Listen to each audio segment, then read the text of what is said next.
ഭക്ഷണട്ട വെള്ളം കൊണ്ട് ഇന്ന് മുഖം കഴുകി ഭക്ഷണം എടുക്കും. ജീവിക്കാൻ പറ്റില്ല. സ്വാമിയുടെ ഭക്ഷണം എടുത്ത് പ്രാർത്ഥിക്കുക. സ്വയം നമ്മൾ അന്വേഷിക്കും. ഭാവി കാശ് കൊടുത്ത ആൾക്കാരോട് അന്വേഷിക്കുക. പ്രാർത്ഥിച്ചു ഭക്ഷണം എടുത്ത് പ്രാർത്ഥിക്കാനായിട്ടാണ്. ഭക്ഷണം എടുക്കുന്ന അടുത്ത് സ്വാമിയുടെ സഹായം 100% എല്ലാം വാങ്ങി പ്രാർത്ഥിച്ചു.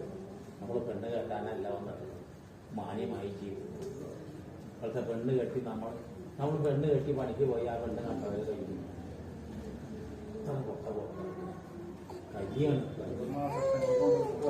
ഇതൊന്നല്ല. കുറെ കഥകളുണ്ട് നമ്മളെ കുറിച്ചും അങ്ങോട്ട് പറയേണ്ടത്. സ്വാമി എന്തിനാ പറഞ്ഞു സ്വാമി കൽപ്പന പറഞ്ഞാൽ നാളെ ഇവിടെ വരില്ല.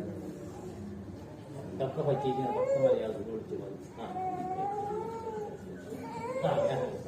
അപ്പൊ ഇങ്ങോട്ടൊന്നും പറയുന്നില്ല. എല്ലാം ഷൂട്ട് ചെയ്തു. പ്രാർത്ഥിക്കും.